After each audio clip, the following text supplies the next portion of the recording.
IVM। भाई हम हिंदुस्तानियों को बतियाना बड़ा पसंद है। बंगाली में अड्डा, उड़िया में खोट्टी, कन्नड़ा में हरटे और हिंदी में पुलियाबाजी। इस कला के लिए हमारी हर भाषा में एक शब्द है। तो प्रणय और मैं तो अक्सर मिलकर पुलियाबाजी करते ही रहते हैं। हमने सोचा कि आपको भी इसमें शामिल कर लिया जाए। तो आइए प्रणय और सौरभ के साथ करते हैं पुलियाबाजी। हेलो सौरभ, कैसे हैं आप? हे प्रणय, मैं बढ़िया हूँ, तुम कैसे हो? बस मजे में। सौरभ, 2019 के इलेक्शंस पास आ रहे हैं, उसके बारे में कुछ और डिस्कशन होनी चाहिए। अरे हाँ, बिल्कुल। और मेरे ख्याल से बहुत डिस्कशन होती रहती है कि इलेक्शन का क्या गणित है, कौन मतलब किसकी हवा चलने वाली है और क्या होने वाली है। लेकिन जो हमारी पॉलिटिक्स का स्ट्रक्चर है उसके ऊपर काफी कम डिस्कशन होता है कि जैसी ये पॉलिटिक्स है वो वैसी क्यों है। हाँ। और हिंदुस्तान की पॉलिटिक्स में कुछ खास है क्या, और बाहर देशों की पॉलिटिक्स कुछ अलग तरह से होती है, इसके कोई रीजंस हैं कि ये पॉलिटिक्स इस तरह से क्यों है। ये इम्पोर्टेंट चीज हाँ, और इसके बारे में बहुत सारी मान्यताएं तो हैं, लोगों के पास बहुत सारी थियरीज है, है। पर उसके ऊपर कुछ डेटा, एम्पिरिकल एविडेंस कम ही मिलता है। तो अगर वैसा कुछ मिल जाए तो बात बन जाएगी। बिल्कुल बिल्कुल। तो उसी पे डिस्कस करने के लिए हमारे साथ हम लोग लेकर आए इस पुलियाबाजी में राहुल को।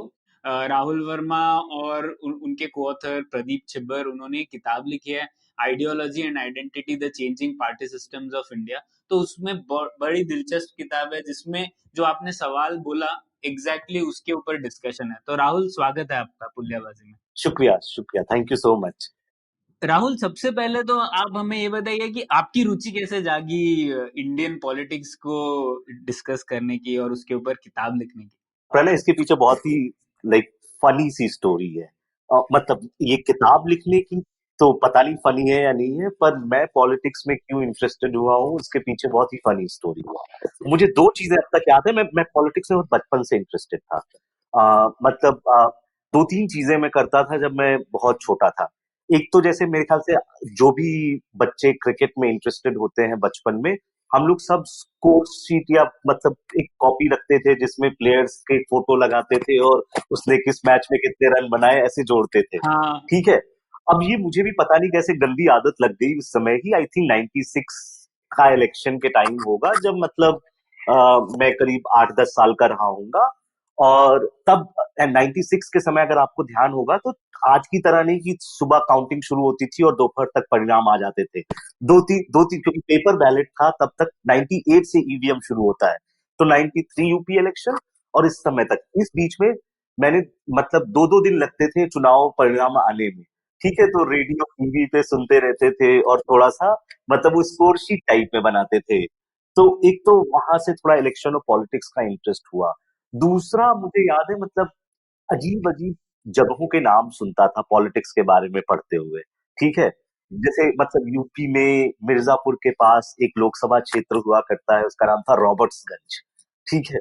तो रॉबर्ट्स अपने आप में मतलब आप छोटे शहर गांव से आते हो तो मतलब ये सब नाम बड़े आपको इंटरेस्टिंग लगते हैं कि भाई रॉबर्ट्सगंज कैसे हो सकता है। तो यू थोड़ा सा क्यूरियस हो जाते हो।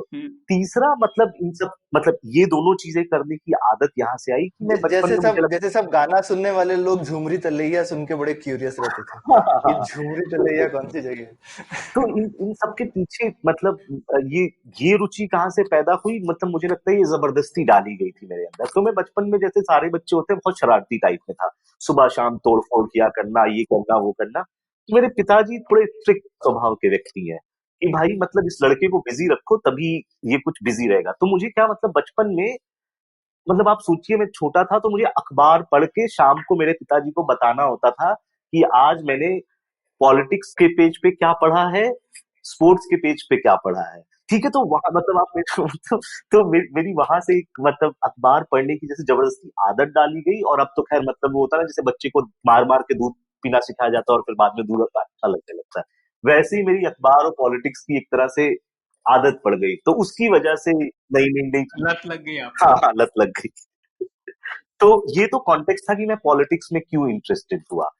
फिर मतलब मैं यहाँ पे अपनी पढ़ाई की, मैंने दिल्ली यूनिवर्सिटी किरोड़ीमल कॉलेज से पढ़ा, फिर टाटा इंस्टीट्यूट गया, फिर मैंने 2 साल CSDS, लोकनीति CSDS जो दिल्ली में संस्था है, बड़े इलेक्शन सर्वेज और रिसर्च करती है, मैंने वहां काम करा और फिर मैं यूएस गया अपनी PhD करने के लिए।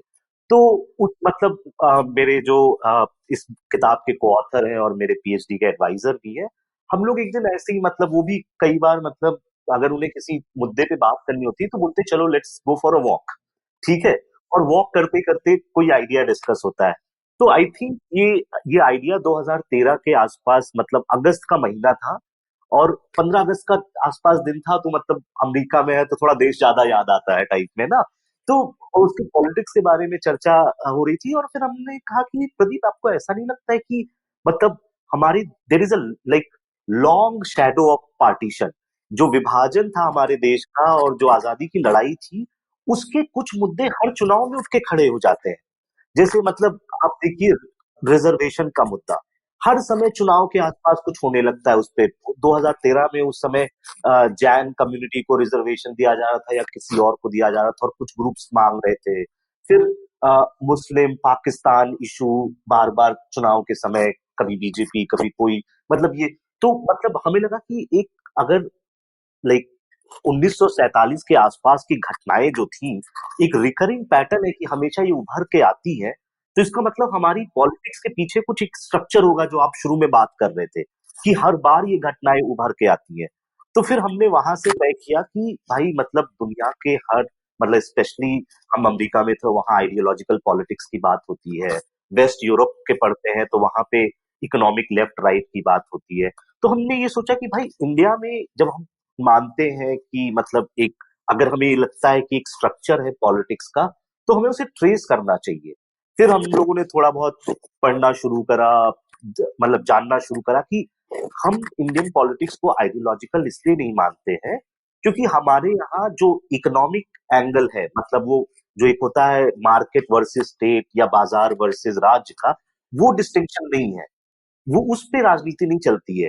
पर इसके अलावा ढेर सारे पर राहुल, मैं इसे आपको पूछना चाहूंगा इसी के ऊपर कि लोग कहते हैं ना कि भारतीय लोकतंत्र की राजनीति आधारित है, कि वो शायद आधारित है नेताओं पर या राजनीति के भ्रष्ट उपयोग पर या जाति प्रधान होती है। पर आप अभी जो कह रहे हैं कि ऐसा नहीं है और भारतीय राजनीति की विचारधारा भी है, तो ऐसा आप क्यों कहते हैं? देखिए मतलब राजनीति कुर्सी का और सत्ता का खेल है, ठीक है। ये खेल सिर्फ इंडिया में नहीं होता है ना, हर जगह होता है। हर जगह नेता बहुत पावरफुल होते हैं, हर जगह नेता भ्रष्टाचार के आरोप में लिप्त होते हैं, पकड़े जाते हैं, जेल में जाते हैं, ठीक है।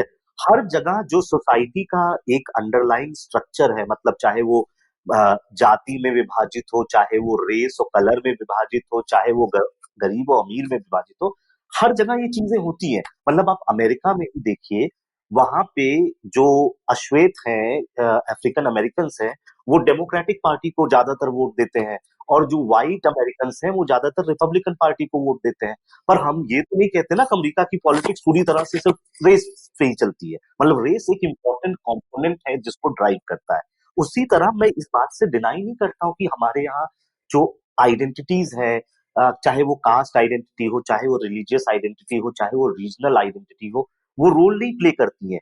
वो रोल प्ले करती है, इसीलिए तो किताब का भी नाम है आइडियोलॉजी एंड आइडेंटिटी। पर जाति इस तरह से रोल नहीं प्ले करती कि मैं जाति में पैदा हुआ हूं इसलिए इसको वोट करता हूं, ठीक है। जाति और पार्टी का जो रिश्ता होता है वो आइडियोलॉजिकल भी होता है। तो फिर आप कुछ कह रहे थे कि भारतीय राजनीति के विचारधारा के भी कुछ स्तंभ हैं, तो क्या है वो? हाँ, तो और उससे पहले राहुल, जैसे आपने बोला कि बाहर के देशों में जैसे थोड़ा एक इकोनॉमिक डिवीजन काफी रहता है लेफ्ट राइट का, तो हिंदुस्तान में लेकिन सभी लेफ्ट हैं, कोई थोड़ा लेफ्ट होता है, थोड़ा ज्यादा लेफ्ट होता है। तो लेकिन एक वो भी विभाजन, क्योंकि कोई भी पार्टी ये तो बोलती नहीं है कि हमारी मार्केट को ज्यादा फ्री होना चाहिए, सारी पार्टियां बोलती हैं कि गरीबों को पैसा बांटना चाहिए और थोड़ा ज्यादा से ज्यादा, कुछ कोई लोग थोड़ा बोलते हैं कम करना चाहिए, कोई बोलता है थोड़ा ज्यादा करना चाहिए। एयर इंडिया तो कोई नहीं बेचना चाहता, है ना।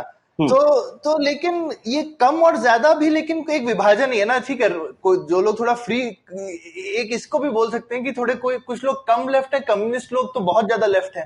तो वो है ना इंडिया में, लेकिन क्योंकि कम्युनिस्ट पार्टीज काफी स्ट्रांग थी कुछ 10-15 साल पहले तक तो एटलीस्ट।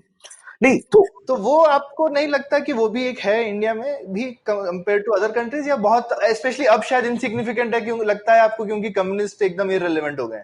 नहीं, सो ये दोनों सवाल जो आप दोनों ने पूछे, ये दोनों आपस में जुड़े हुए हैं।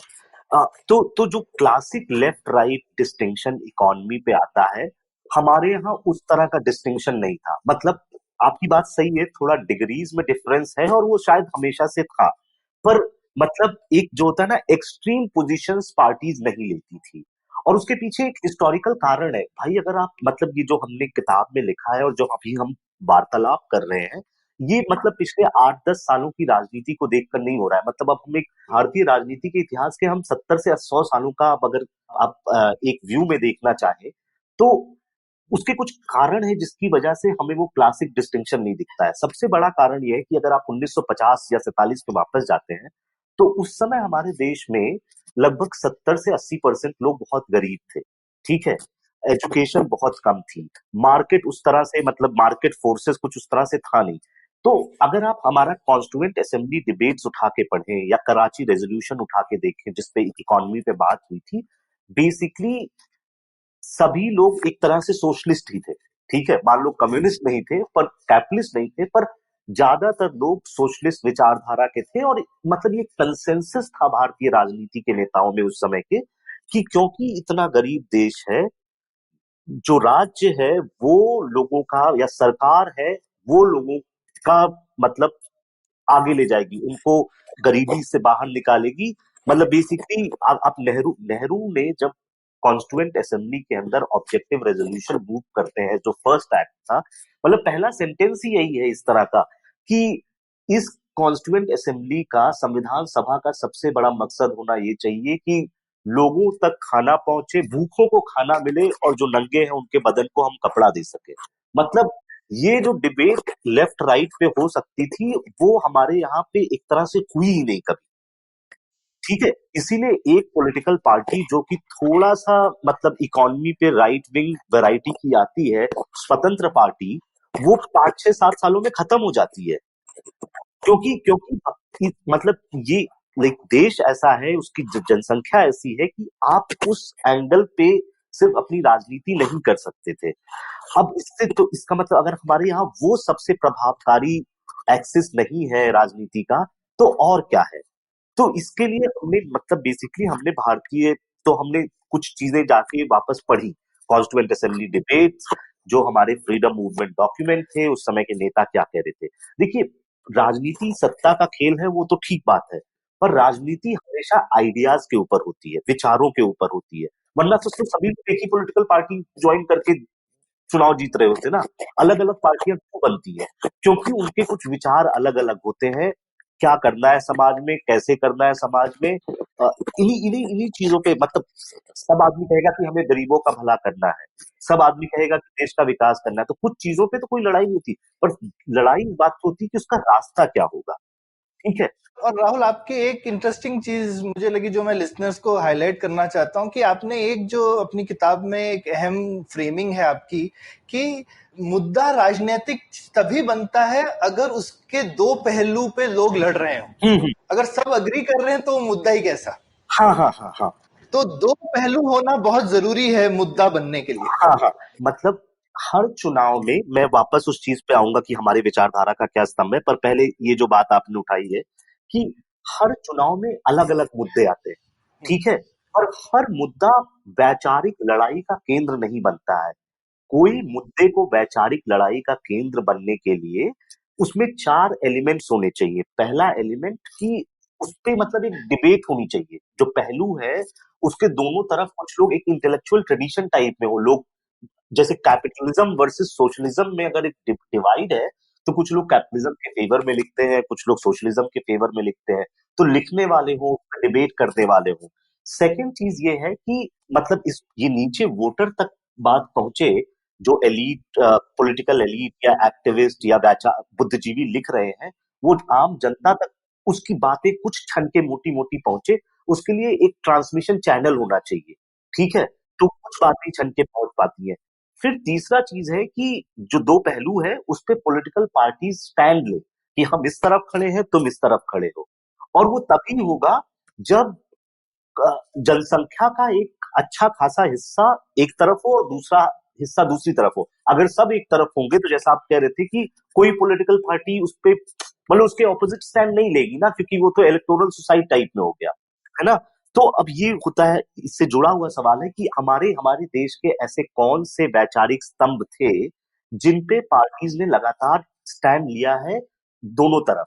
तो हमने जब जब जब हमने कॉन्स्टिट्यूएंट असेंबली डिबेट्स पढ़ी तो हमें लगा कि कुछ मुद्दे हैं जिन पे लड़ाई चल रही है और पूरा का पूरा संविधान सभा का डिबेट उसी पे चल रहा है। तो हम एक चीज करते हैं किताब में कि भाई विचारों की जो लड़ाई है वो एक ऐतिहासिक क्षण में पैदा होती है। जो जो लड़ाई वेस्ट यूरोप में होती है वो इस वजह से होती है कि वेस्ट यूरोप में औद्योगिक क्रांति आई, जिसने बेसिकली शहर गांव के बीच में खाई बनाई, जिसने गरीब अमीर के बीच में खाई बनाई, जिसने लेबर वर्सेस कैपिटल के बीच में खाई बनाई। वहां पे रिनायसा रिफॉर्मेशन का दौर आता है जो कि चर्च और स्टेट के बीच में लड़ाई करता है। तो ये सब वहां के आइडियोलॉजिकल स्तंभ है। हमारे यहाँ तो हम एक रात में ब्रिटिश कॉलोनी से स्वतंत्र राज्य बनते हैं एक रात के अंदर। तो पर हम इसका मतलब ये नहीं कि हमारे यहाँ कुछ लड़ाइयां नहीं चल रही थी। हमारे यहाँ जो लड़ाइयां थी, हमारे यहाँ तो कोई औद्योगिक क्रांति नहीं आई, सभी के सभी गरीब थे, इसलिए उस पे लड़ाई नहीं होती। हमारे यहाँ हम जिस तरह से यूरोप से भिन्न थे वो था कि हम एक ऐसी सामाजिक व्यवस्था थे जिसमें ढेर सारी जातियां, ढेर सारे धर्म, ढेर सारे क्षेत्र, इन सब चीजों को आपस में समाहित करना था। तो पहला जो हमारी लड़ाई का एक्सिस बनता है, स्तंभ बनता है कि आप कैसे अलग अलग ग्रुप्स को समाज में और राजनीति में एक साथ लाएंगे। तो लड़ाई होती है कि अब ये कोई नहीं कह रहा था कि मत लाओ, ठीक है, पर लाने का तरीका क्या होगा उस पे लड़ाई हो रही थी। सिटीजनशिप के क्वेश्चन पे लड़ाई हो रही थी, ठीक है। मतलब बहुत आप देखेंगे बहुत बड़ा सेक्शन है कि हम भारत का नागरिक कौन होगा, इस पे लड़ाई चल रही संविधान सभा के अंदर। तो रिजर्वेशन होगा तरीका। फिर दूसरी लड़ाई हो रही थी क्योंकि ये हिंदू मेजोरिटी कंट्री है, इसलिए राज्य का जो मतलब कि एक तरीका होना चाहिए वो हिंदू विचारधारा से प्रभावित होना चाहिए, क्योंकि उस समय पार्टीशन भी हो गया था। तो पार्टीशन की वजह से इस्लामिक स्टेट आया था। तो कुछ लोग संविधान सभा के अंदर कह रहे थे कि मुस्लिम्स उधर चल जा रहे हैं, वो मुस्लिम स्टेट है, हमें अपने हिंदुओं को यहाँ पे रखना है, हिंदू स्टेट बनेगा। पर नेहरू, अंबेडकर जैसे लोग थे जो बोल रहे थे नहीं, हम एक सेकुलर राज्य बनेंगे। तो वो एक दूसरा लड़ाई। तो इन दोनों एक्सिस को मिला, इन दोनों मुद्दों को हम मिला के कहते हैं कि जो हमारा पहला वैचारिक स्तंभ था वो रिकॉग्निशन की लड़ाई थी कि कैसे हम लोगों को भारत की सामाजिक और राजनीतिक व्यवस्था में लेकर आएंगे। दूसरी जो लड़ाई होती है वो हम कहते हैं कि जो राज्य और समाज का आपस में लिंकेज है, उसका जो रिलेशनशिप है, वो कंसेप्ट हमारे पूरे सिर्फ भारत में ही नहीं पूरे उपमहाद्वीप में बहुत ही डिफरेंट है यूरोप के मुकाबले में। अर्थशास्त्र, रामायण, महाभारत, सरहंदी, मौदूदी, बुद्धिस्ट स्कॉलर्स, आप ये पूरा का पूरा अगर भारत की मतलब इंडियन पॉलिटिकल थॉट देखेंगे तो उसमें मतलब इस तरह की बातें हैं कि भाई समाज में समाज की चीजों को राज्य नहीं बदल सकता है। अगर समाज में कुछ कुरीतियां आती हैं तो समाज अपने आप उसको चेंज करेगा, बदलेगा, पर राज्य एक कानून बना के चेंज नहीं करना चाहिए। तो उसकी बहुत बड़ी मतलब बहुत हिस्टोरिकल कॉन्टेक्स्ट है। जैसे मतलब 1880 के आसपास एज ऑफ कंसेंट बिल आता है जिसमें मतलब चाइल्ड मैरिज को बैन करने की बात की गई थी। तो उसमें गोखले और तिलक के बीच में डिबेट होती है। दोनों कहते हैं कि चाइल्ड मैरिज खराब है, ठीक है, पर गोखले एग्री करते हैं कि ये इस समय ब्रिटिश वायसराय, ब्रिटिश सरकार एक कानून बनाए और इसको मतलब गैर कानूनी करे। तिलक कहते हैं कि भाई ब्रिटिश कौन होते हैं हमारे समाज में चीजें बदलने वाले, ठीक है। यही चीज आप देखेंगे गांधी के अप्रोच में था।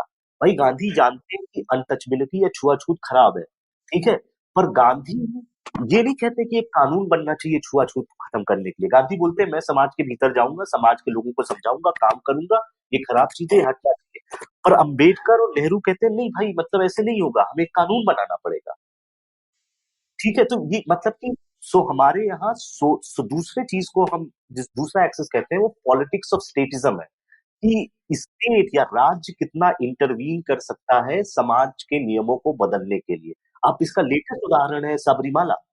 ठीक है, सबरीमाला में मतलब एक ग्रुप कहता है कि विमेन राइट्स के लिए कोर्ट को कानून बनाना चाहिए, एंट्री अलाउ करनी चाहिए और ये सब होना चाहिए। दूसरा ग्रुप किस बात का सहारा लेता है कि ये धर्म का स्थान है, इसमें राज्य का कोई काम नहीं, राज्य हस्तक्षेप नहीं कर सकता। तो ये दूसरी एक लड़ाई है जो कि और ये लड़ाई बहुत प्रेवलेंट थी आप पूरे 1940 और 50 के बीच में Hindu code bill pay. Hindu code bill pay लड़ाई यही चल रही थी कि क्या राज्य कानून बना सकता है कि हिंदू आपस में कैसे शादी करेंगे, या इनहेरिटेंस की राइट क्या होगी कि महिला और पुरुष को बराबर का हक मिलेगा पैतृक संपत्ति में। तो ये दूसरी विचारधारा है जिसपे भारत की राजनीति केंद्रित है। अब इसका मैं ये नहीं कह रहा हूँ कि जो जो थोड़ी देर पहले सौरभ कह रहे थे कि लेफ्ट राइट बिल्कुल एग्जिस्ट नहीं करता है, मतलब करता है पर आज तक या 5 साल पहले तक ये सबसे डोमिनेंट पैराडाइम नहीं था। हो सकता है 5-7 सालों में ये बड़ा डोमिनेंट पैराडाइम बन के उभरे और इसकी कुछ नहीं अभी भी लग नहीं रहा राहुल, क्योंकि कहने लग रहा था कि 2014 इलेक्शन में कहीं पर ये था, मिनिमम गवर्नमेंट की बात थी, ये थी, लेकिन मुझे लगता है शायद इलेक्शन जीतने के सरकार ने यही देखा कि जितनी शायद गरीबी है शायद इंडिया में या जैसी स्थिति है अभी, उस साइड लेने से पॉलिटिकल सुसाइड कि वो सूट बूट की सरकार अगर आप पे चिपक गया तो आप तो खत्म है। नहीं बिल्कुल सही बात। तो अगर सूट बूट वाले है नहीं इंडिया में इतने कि आपको वोट दे सके तो फिर आप उनकी बात क्यों करेंगे? तो शायद तो मतलब जैसा भी दिखा, मतलब हम तो मैं तो ये मान के चलता हूँ जो पॉलिटिशियन है वो हमसे ज्यादा समझदार है, तो वो ये कर रहे हैं तो उनको दिख ही रहा होगा ना कि ये करना चाहिए। सही आप बिल्कुल सही बोल रहे हैं, मैं आपसे अग्री करता हूँ।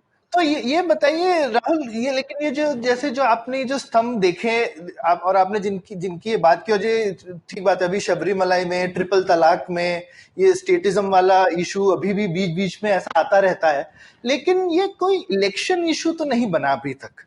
अभी जैसे शबरीमलाई वाला इशू आपने इंटरेस्टिंग पिक किया, उसमें कोई भी पार्टी, सारी पार्टियां जो हैं वो कंजर्वेटिव साइड पे घुस गई हैं, राइट? ऐसा कोई सिवाय शायद कम्युनिस्ट पार्टी के, जो कि आई मीन केरल में उन लोगों ने साइड लिया है कि भाई हम विमेन राइट्स के फेवर में हैं, पर कोई भी और मेजर पार्टी जो है या तो मुंह बंद करके बैठे हैं या फिर उन्होंने बोला है कि नहीं भाई सुप्रीम कोर्ट ने गलत कर दिया। और सबसे पहली चीज तो ये उन्होंने कोर्ट, जब भी पार्टीज को लगता है ना कि हमारे लिए ये थोड़ा हॉट पोटैटो है, हमें हाथ नहीं लगाना है, तो बोलते कोर्ट कर दे भाई। बिल्कुल सही बात है। तो ये एक हिपोक्रेसी भी मुझे थोड़ी समझ में नहीं आती है। पॉलिटिकल पार्टीज कहीं कहीं पे शायद दिल से चाहती हैं शायद कुछ करना। अब जैसे अगर कांग्रेस और बीजेपी दोनों बोल रही है कि भाई शबरीमलाई में हमको हस्तक्षेप नहीं करना चाहिए, अरे तो भाई बीजेपी की तो सरकार, ये कानून पास कर दो ना। कोर्ट कोई कानून के ऊपर थोड़ी है। सही बात है, सही बात है। तो कहीं पे वो बोलना नहीं चाहते हैं, लेकिन दिल से उनको लगता है कि यार करें भी क्यों, क्योंकि ठीक है शायद ये ठीक ही डायरेक्शन में जा रहे हैं। ये मुझे तो एक्चुअली समझ में नहीं आता, मैं तो कंफ्यूज्ड हूँ। तो आपको क्या लगता है ये किस टाइप की पॉलिटिक्स है? ये पॉलिटिक्स में कोई एक्सिस भी नहीं दिखता मुझे, क्योंकि दोनों सब सेम साइड पर ही है। देखिए, तो 2-3 चीजें आपने इसमें एक साथ पूछी है।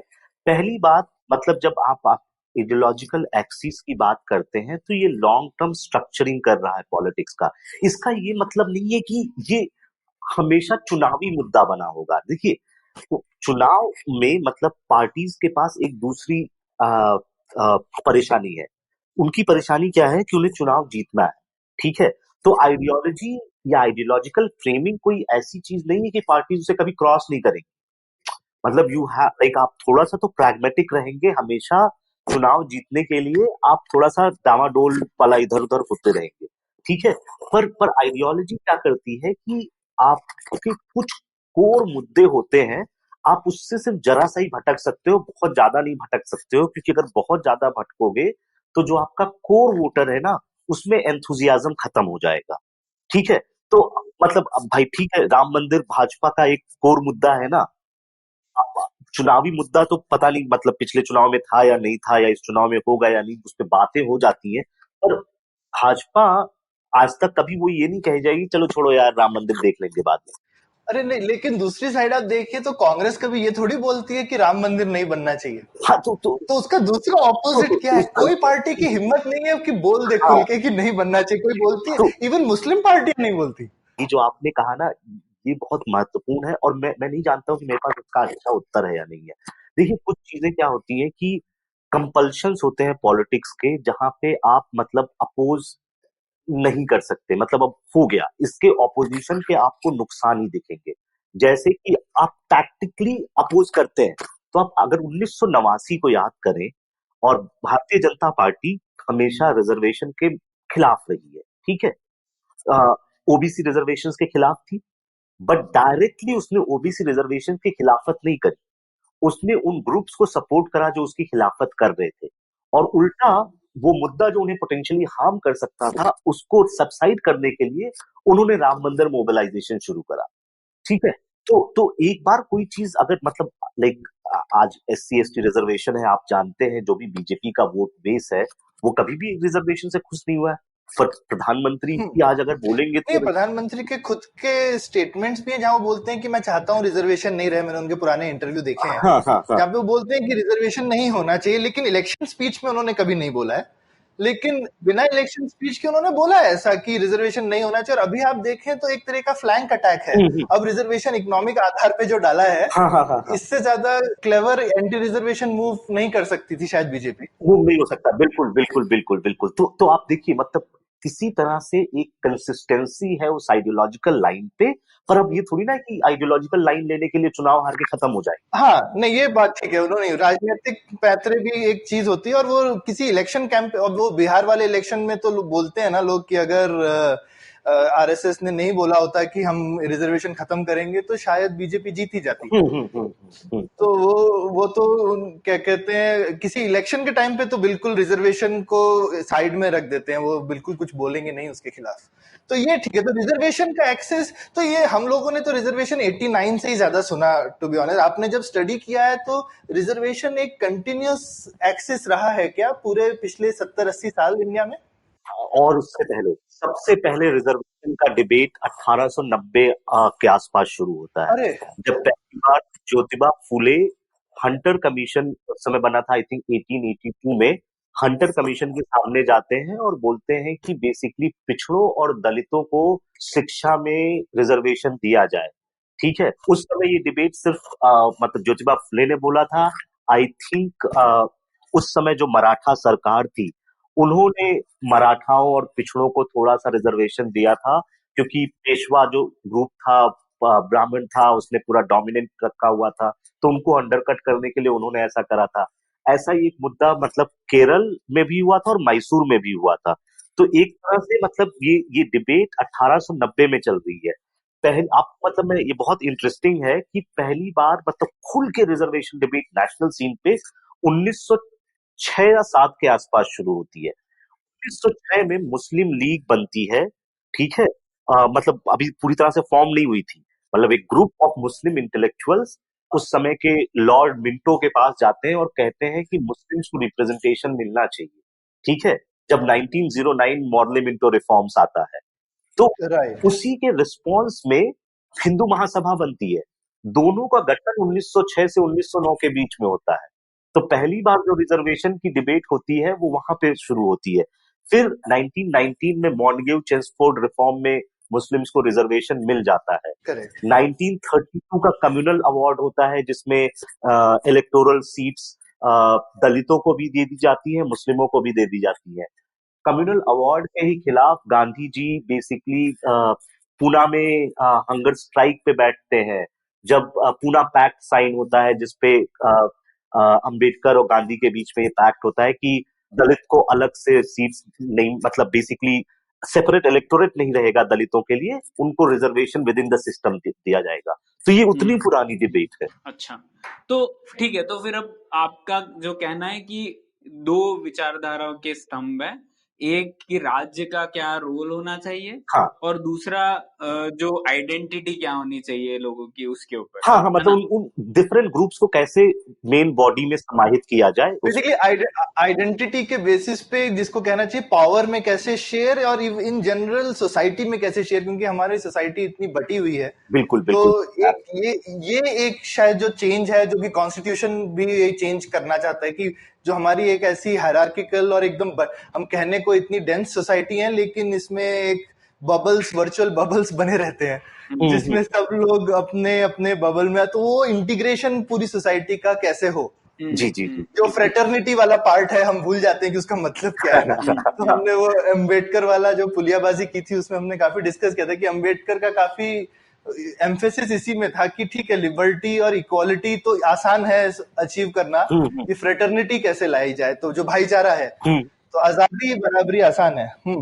और सौरभ, मुझे याद है हम लोगों ने एक बार पहले डिस्कस किया था जो ग्रैनविल ऑस्टिन की किताब थी जिसमें उन्होंने लिखा था कि संविधान से सामाजिक क्रांति लाने की जो कोशिश थी, सोशल रेवोल्यूशन। हाँ। तो आप ये देखिए, आइडियोलॉजी वाला पॉइंट और जो राज्य का समाज में क्या रोल होना चाहिए, ये दोनों एक तरीके से कैसे सोशल रेवोल्यूशन लाया जाए उसके साथ ही ये डील कर रहे हैं दोनों। मतलब हमारी आइडियोलॉजिकल एक्सिस का जो आप कहेंगे कि सबसे लिखित रूप में जिसको हमें मतलब एविडेंस मिल रहा है, वो सब संविधान सभा से ही आ रहा है। मतलब आप संविधान सभा को के डिबेट्स को पढ़ेंगे, फैसिनेटिंग डिबेट्स चल रही है। मतलब जितनी चीजें हम लोग अभी मतलब आई थिंक मतलब सोशल मीडिया के जमाने में एक चीज है, हमें जैसे लगता है कि ये कोई मुद्दा अभी पहली बार आ रहा है। हाँ। मतलब आप अगर अगर अगर ये काउ स्लॉटर वाला डिबेट देखेंगे तो ये डिबेट 1910-12 में बहुत प्रोमिनेंट डिबेट थी, और कॉन्स्टिट्यूएंट असेंबली में लोग मतलब वहां पे संविधान सभा के मेंबर आंकड़े प्रस्तुत कर रहे हैं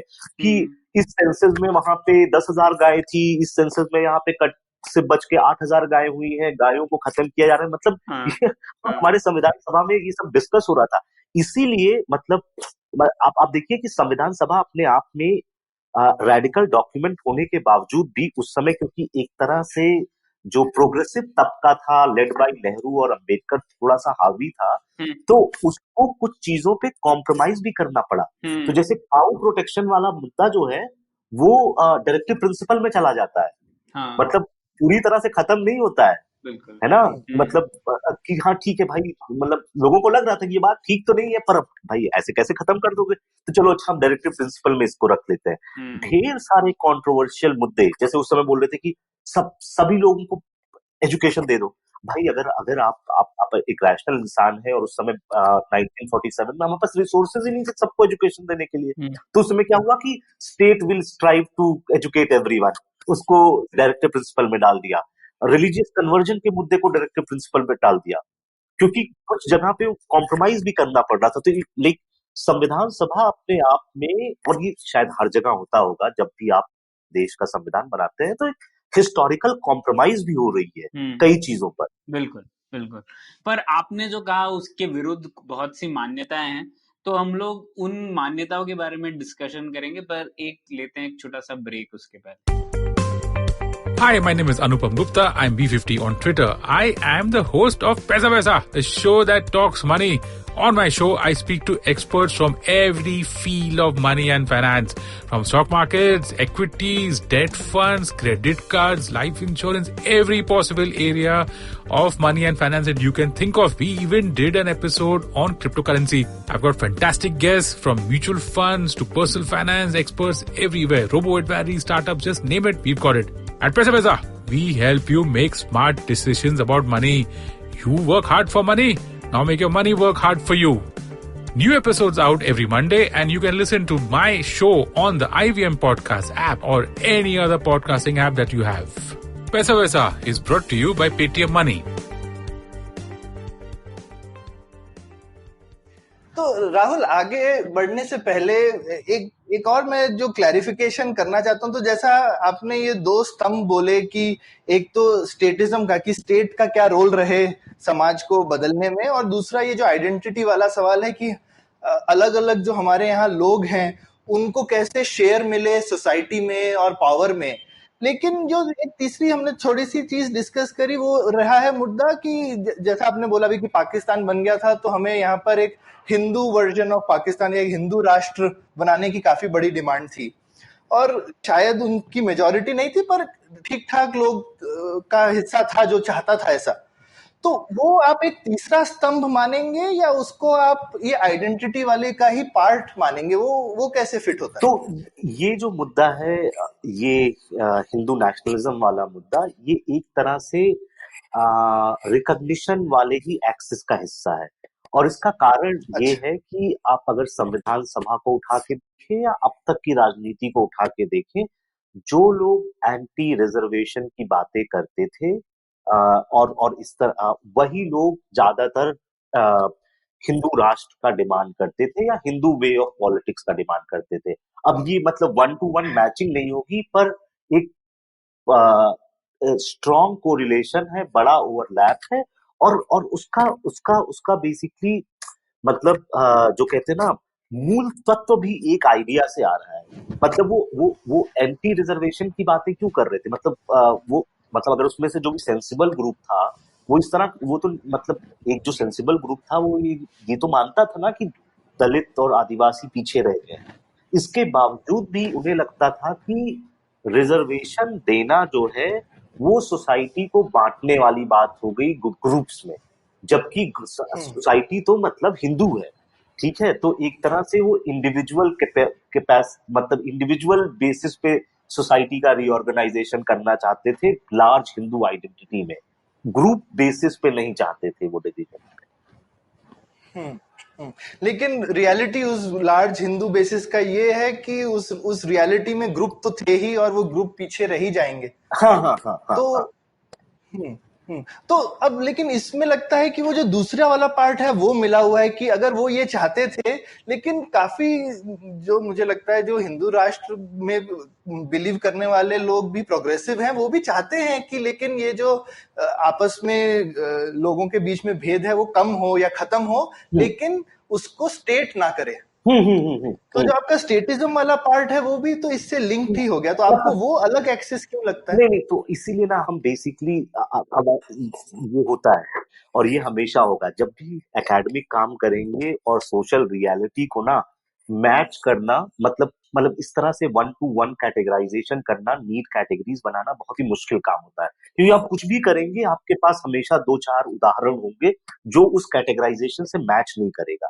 तो हम अपनी डेफिनेशन में जिस तरह से थोड़ी सी क्लैरिटी रखने की कोशिश करते हैं, वो है कि पहला वाला जो पॉलिटिक्स ऑफ रिकॉग्निशन का एक्सिस है, उसमें जो डायनेमिक्स की बात हो रही है वो ग्रुप के बेसिस पे डायनेमिक्स की बात हो रही है, ठीक है। जबकि अगर स्टेटिज्म वाला एंगल जब हम देखते हैं, तो ये जो power relations with in the family के तरीके से देखने की कोशिश करते हैं। तो हम जब स्टेटिज्म की बात करते हैं तो वो मतलब कि मैरिज नॉर्म्स या इनहेरिटेंस नॉर्म या इन सब चीजों पे बात करते हैं, वो different kind of power relations की बात करते हैं। स्टेट इन्वॉल्वमेंट दोनों में है, तो ऐसा नहीं है कि स्टेट लाइक रिकॉग्निशन कौन दे रहा है, सिटीजनशिप कौन दे रहा है, वो स्टेट दे रहा है, पर एंगल अलग है पावर डायनेमिक्स को चेंज करने के लिए। ये तो समझ में आ गया राहुल, पर अब आते हैं, अब जैसे अमर्त्य सेन ने कहा है आर्ग्यूमेंटेटिव इंडियन है, सब लोगों की एक एक थियरी तो होती है कि कैसे चलता है पॉलिटिक्स भारत का। तो अब जैसे लोग कहते हैं अक्सर कि भारत में तो यार वोट खरीदे जाते हैं और यही सत्य है भारत के चुनाव प्रक्रिया का। तो आपका जो एनालिसिस है वो क्या कहता है इसके बारे में?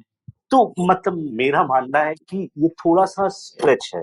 तो स्ट्रेच इस तरह से है कि देखिए, मतलब मैं इस बात से डिनाई नहीं करता हूँ और कोई भी नहीं डिनाई करेगा कि चुनाव के समय शराब बांटी जाती है, साड़ियां बांटी जाती हैं, कैश बांटा जाता है, लोग अपने कैंडिडेट का आइडेंटिटी जाति देखकर वोट करते हैं, रिश्तेदारी देख के वोट करते हैं। ये हमारी मतलब एक तरह से आप कहेंगे ना कि गलत तरीके से भारतीय राजनीति को देखने की कोशिश है। ये ऐसा नहीं कि ये बाकी जगह नहीं होता है, ठीक है। मतलब आप ये वोट बाइंग की जो सारी थियरीज आती है सबसे पहले अर्जेंटीना से शुरू होती है, ठीक है। अच्छा, अच्छा। अर्जेंटीना के बारे में कहानी ये है कि मतलब वहां पे कैंडिडेट अगर आपको एक जूता गिफ्ट करता है वोट देने के लिए, तो एक जूता आपको वोट के पहले मिलता है और दूसरा पेयर उसका वोट के बाद मिलता है, ठीक है। तो मतलब अभी तक हमारे यहाँ तो इस तरह की मतलब चीजें नहीं हुई है। हिंदुस्तान में लोगों को प्रेशर कुकर दे देना चाहिए और सीटी बाद में देनी चाहिए। हाँ, पर आप 2-3 चीजें देखिए। एक तो मतलब सारे एविडेंस इस पूरी थियरी के कॉन्ट्ररी है, ठीक है। अगर हमारे यहाँ सिर्फ पैसों के बल पे चुनाव जीते जा रहे होते, तो हमेशा जो पार्टी सरकार में है वही वापस आनी चाहिए थी, क्योंकि सरकार के पास तो सबसे ज्यादा रिसोर्सेज होते हैं डिस्ट्रीब्यूट करने के लिए, ठीक है। तो मतलब और हमारे यहाँ जितनी तेजी से सरकारें बदलती हैं और जितने सिटिंग एमएलए हारते हैं उसका तो कोई हिसाब ही नहीं है। ठीक है। दूसरा आप देखेंगे मतलब ये मैंने अपना चैप्टर में ये कोट भी दो चार जगह के केस स्टडीज कोट करे हैं। एक तो मतलब तमिलनाडु का जो हमेशा बार बार Tamil Nadu model of vote buying की बात होती रहती है। तमिलनाडु में एक रिपोर्टर खड़ा है एक सिगरेट की दुकान पे। ठीक है। वो देखता है कि एक पार्टी ए का व्यक्ति आता है और इस दुकानदार को 500 रुपए देता है और बोलता है भैया हमें वोट करना। थोड़ी देर बाद दूसरा पार्टी का आता है वो भी पैसे देता है और बोलता है भैया हमें वोट करना। ठीक है। तो ये मतलब ये जर्नलिस्ट पूछता है भाई अब तुम किसको वोट करोगे, दोनों से पैसा मिल गया है। तो वो बोलता है कि मतलब लक्ष्मी आ रही है तो मैं क्यों मना करूं। मतलब बेसिकली हमारे चुनाव में क्या हो गया है कि ये पोकर के गेम की तरह हो गया, ताश के गेम की तरह, कि भाई सबको पैसा रखना पड़ेगा तभी खेल शुरू होगा टाइप में, जिसको कहते हैं कि मतलब ये ये उदाहरण मतलब इसका एग्जाम्पल एक 1970 के समय फिलिप ओल्डनबर्ग ने दिल्ली में स्टडी करी थी, वहां से आता है। तो वहां एक कांग्रेस के एक व्यक्ति से बात कर रहे थे वो, और वो बताता है उनको मतलब आप पार्टी भूल भी जाए तो मतलब ये बहुत इंटरेस्टिंग इस तरह से है कि वो नेता उन्हें बताता है कि भाई हमारा सिस्टम इस तरह से चुनाव का हो गया है कि वोटर कहता है कि अगर हमें कुछ दोगे, अगर हमें कुछ नहीं दोगे, क्योंकि साल भर तो पूरे 5 साल तो कुछ करते नहीं हो, अगर चुनाव के वक्त भी कुछ नहीं करोगे तो हम तो तुमको पक्का नहीं वोट देने वाले हैं। ठीक है। और अगर कुछ दे दोगे तो हम सोचेंगे कि तुम्हें वोट करना है या नहीं करना अच्छा, मतलब वो एंट्री क्राइटेरिया है पहले। हाँ वो तो चुनाव हमारे यहाँ इसीलिए खर्चीले हो गए हैं क्योंकि सबको मतलब ये आर्म्स रेस टाइप में हो गया है। मतलब अगर आप पैसा नहीं डालेंगे तो आप कॉम्पिटिटिव कैंडिडेट ही नहीं है। तो पर मैं ये नहीं कह रहा हूँ कि कुछ लोग पैसा लेकर वोट नहीं करते होंगे, और शायद किसी किसी बड़े जगह पे अगर आप मतलब कहीं बहुत चुनाव फंसा हुआ है 10-15 वोट का है तो शायद वहां पे पैसा बदल भी देता होगा चुनाव रिजल्ट। पर आप किसी भी सीरियस नेता से अगर मतलब खुल के इत्तेफाक से बात करेंगे वो सब यही बोलते हैं यार पैसा खर्च करना पड़ता है पर पैसे से चुनाव नहीं जीता जा सकता है।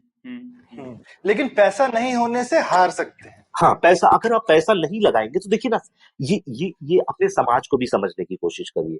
हमारा समाज क्या है, मतलब बेसिकली एक बहुत ही डीपली जिसको कहते हैं ना हायरार्किकल सोसाइटी। ठीक है। तो जिसके पास पैसा है, जिसके पास ताकत है, वही तो आपका काम करवा सकता है। जिसके पास ताकत नहीं है, पैसा नहीं, वो आपको नेता की तरह ही नहीं दिखेगा। तो इसीलिए हमारे सिस्टम में क्रिमिनल कैंडिडेट्स भी जीतते हैं, इसीलिए हमारे सिस्टम में रसूख वाले भी जीतते हैं, क्योंकि जब आप दिखते हैं कि आदमी भाई ये सब मतलब चुनाव छोड़ो यार, हम लोग शादियों में जाते हैं ना, जिसकी शादी में खूब खर्चा होता है हमको लगता है बड़ी अच्छी शादी हुई है ना। वो उसी तरह से है कि जब जब आदमी पैसा खर्चा, मतलब जो नेता आपके यहाँ स्कूटर में बैठ के आएगा बोलेगा भैया वोट दो, लगेगा नेता ही नहीं है जब तक वो 5 एसयूवी से नहीं आएगा, 2-4 गनर नहीं होंगे। मतलब एक एक जो हमारी कल्पना हो गई है कि नेता कैसा होना चाहिए, चुनाव कैसी होनी चाहिए, तो जब तक वो पैसा नहीं खर्च करेगा, आपको ताकत नहीं दिखाएगा, तब तक आपको नेता ही नहीं दिखेगा। और ये इस वजह से है कि अगर नेता के पास ये चीजें नहीं है तो उसको ना ब्यूरोक्रेसी सीरियसली नहीं लेती है। ब्यूरोक्रेट्स मतलब I am not just talking about IAS, मतलब आप नीचे भी चले जाएंगे, नीचे भी तबके में, मतलब जब एक मतलब थोड़ा सा दबंग छवि का नेता फोन करता है सरकारी अफसर को कि भाई ये मेरा आदमी इसका काम करवा देना, या ये हमारे पास आए हैं मेरे क्षेत्र के इनका, उसकी बात सुनी जाती है। पर एक आदमी कोई शरीफ सज्जन टाइप में नेता होगा, वो फोन करेगा, कोई उसको सीरियसली नहीं लेता है। तो ये जो लाइक सामाजिक ऊंच नीच हमारे यहाँ बहुत ज्यादा है, जहाँ पे हम बेसिकली जिसके पास पैसा है, जिसके पास ताकत है, हम लगता है कि यही नेता इफेक्टिव नेता हो सकता है। तो इसमें आप दिल्ली वाले इलेक्शन को मतलब ठीक है, आम आदमी पार्टी के लोग जिस चाहे फेवर में हो चाहे अगेंस्ट में हो, लेकिन ये सब मानते हैं कि उनके पास उतना पैसा था ही नहीं जितना कांग्रेस और बीजेपी दोनों के पास था। और उन्होंने जो 67 सीटें निकाली 70 में से, तो ये इस पैसे वाला मतलब एक तरह से तो आपकी थ्योरी प्रूव करता है कि पैसे से नहीं होता है कुछ। हाँ। लेकिन उनके पास तो सीट पे टेबल पे बैठने वाले पैसे भी नहीं थे। हाँ, पर देखिए ना सौरभ, मतलब हमेशा मतलब theories can not explain exceptions, कोई भी थियरी। तो यू बिलीव कि वो एक्सेप्शन है। हाँ, उसका मॉडल लोगों ने अगर कहीं लगाने की कोशिश करी तो Delhi is not a lesson but an exception. हाँ, मतलब आपको हिस्ट्री में हमेशा ऐसे एग्जाम्पल मिलेंगे जो कि सारी थियरी को फेल कर, मतलब थियरी कैसे बनती है, कोई इवेंट होता है हम देखते हैं फिर उसको जनरलाइज करने की कोशिश करते हैं ना। हमेशा हिस्ट्री में ऐसे मोमेंट आएंगे जबकि मतलब बिना पैसे पे चुनाव जीता जाएगा ना। मतलब ये आम आदमी पार्टी का आपके पास उदाहरण हो गया। आप देख लीजिए असम का 1985 का चुनाव, जब असम गण परिषद का पूरा कैबिनेट असम यूनिवर्सिटी के एक हॉस्टल से उठ के गया था।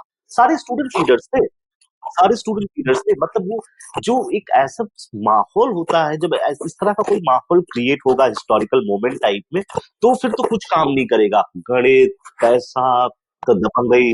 या फिर जैसे मेरे ख्याल से ममता भी जब कम्युनिस्ट से जीती हैं तो काफी इम्बैलेंस ही था पैसे बिल्कुल के बिल्कुल। खर्चे पर में। अब उल्टा हो गया है। हाँ पर हाँ, जैसे जैसे ही आप एक नॉर्मल पॉलिटिकल पार्टी बनेंगे, आपको वही प्रैक्टिस करनी पड़ेगी। मतलब भाई आप आम आदमी पार्टी को ही देखिए, आपने 2015 का चुनाव उस तरह से जीता, पर उन्होंने जो 3 कैंडिडेट राज्यसभा में भेजे, वो किस वजह से भेजे, वो तो है पैसे ना? का ही था। जैसे ही बिल्कुल नॉर्मलाइजेशन ऑफ पॉलिटिक्स होगा, आपके इंस्ट्रूमेंट्स बिल्कुल सिमिलर हो जाएंगे। बहुत दिलचस्प है। हाँ, तो ये तो समझ में आ गया इस बारे में। अब दूसरी ओर जाते हैं, जाति के बारे में। आपने इसके बारे में थोड़ा बहुत कहा था, पर क्या जाति है सबसे बड़ा फैक्टर राजनीति में? बहुत लोग ऐसे कहते हैं ना कि बस ये तो कास्ट इक्वेशन होता है, बस कास्ट को ऐसे अरेंज करना है और जीत जाएंगे। देखिए मतलब जाति बड़ा फैक्टर है, इसमें कोई डिनायल नहीं है। पर जो लोग ये कहते हैं, मतलब मैं उनको उनसे सच्ची में समझना चाहता हूँ कि जब जब आप कहते हैं कि जाति सबसे बड़ा फैक्टर है, वो किस लेवल पे काम करती है। ठीक है, अब आप सोचिए, मतलब पहले तो सिर्फ सोसाइटी में सोचते हैं। जाति क्या मतलब, मान लीजिए अगर आप यूपी को समझते हो या कहीं भी किसी भी स्टेट में, तो वो छोटी छोटी जातियां हैं। मतलब यादव अलग, कुर्मी अलग, या फिर लोग अलग, और ऐसे 50-60 जातियां हो गई, ठीक है। या फिर ये सब एक मिला के ओबीसी के लेवल पे काम करती है, बैकवर्ड वर्सेस फॉरवर्ड, ठीक है। अगर आप विद इन भी मान लीजिए एक जाति पकड़ लीजिए, कुर्मी, ठीक है। कुर्मी के अंदर भी अलग अलग क्लैंस है, सैंथवार कुर्मी, गुजराती कुर्मी, ये कुर्मी वो कुर्मी, आपस में शादी नहीं करते हैं, ठीक है। तो पहले तो मुझे ये बताएं कि सोसाइटी में जाति किस लेवल पे काम करती है।